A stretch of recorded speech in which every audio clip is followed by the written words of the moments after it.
5 kiloluk bir toruk aldık. Hepsini 4 parmak boyunda bir takoz şeklinde kestik efendim. Bunları daha Bu sonra kaç kilo? 5 kilo torik.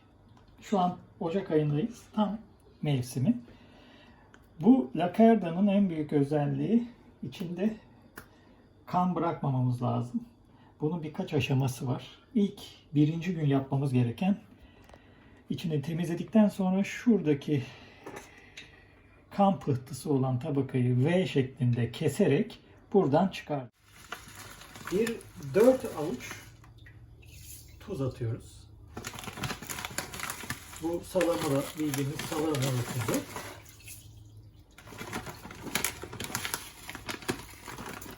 Evet. 4 avuç tuz attıktan sonra lakardaları biraz iri takozlar olduğu için tuza yatırıp, tabi bunu ikiye böleceğiz. Üstüne de buz atıp bir gece, bir tam günde diyebiliriz, bekleteceğiz. Buzları bunda bekleteceğiz. Buzlar üstünde eridikten sonra yeniden buz atmaya gerek yok. Bu işlem lakardaların üzerindeki, içindeki kanın iyice çıkmasını sağlayacak. Daha sonra da ertesi işlem içinde tekrar ne olduğunu size anlatacağım. Evet, süpürge çöpüyle bu gördüğümüz şekilde omurilinini tek parça halinde çıkarabiliyoruz. Bir gün tuzda bekletip salamura suyunda bekletmemizin avantajı da bu. Tertemiz bir şekilde bu bölgeyi de iyice kontrol ediyoruz. Evet, biraz daha geldi gördüğünüz gibi. Bunu tamamen temizledikten sonra kuracağız. Tuza yatıracağız. Tamam. Evet, tuzlama işlemine geçiyoruz şimdi. Buradaki en önemli olay, kuruttuktan sonra bunları tuzu alabildiği kadar batırıyoruz.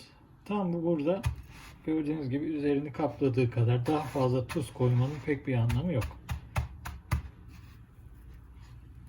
Evet, şöyle tuzlama işleminde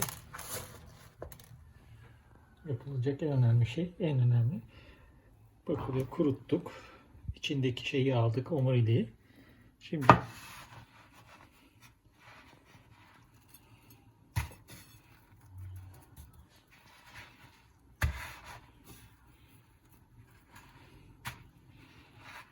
evet, arkalı önlü bakmakta fayda var.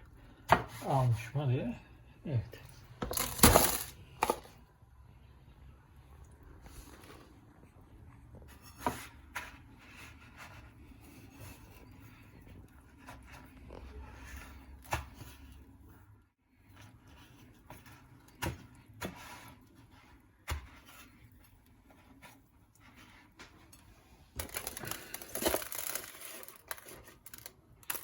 Ve son olarak da şu üzerine yapışan peçeteler yapışabilir. Elinizde sıyırınca çıkartabiliyoruz.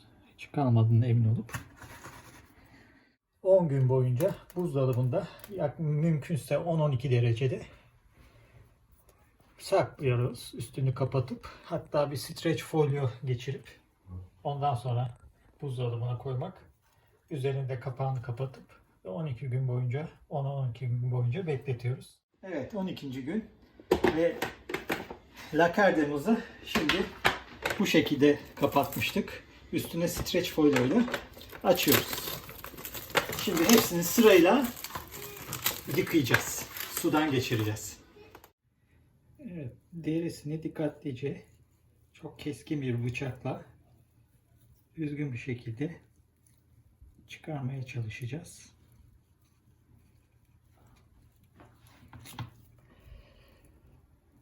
Evet.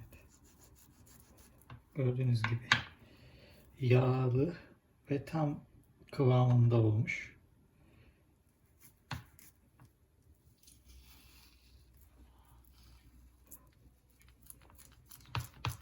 Şurada şu bölümü, kılçık ve şey olan organların bulunduğu bölümü keseceğiz. Atacağız. Buralar kullanılmayacak. Evet. Dakardamız artık yemeğe hazır. Yanında kırmızı soğan ve zeytinyağıyla tabağımıza koyduk. Yumuşaklığı, çatala girip çıkışı gerçekten çok güzel olmuş. Eline sağlık. Umarım daha iyileri sizin olur.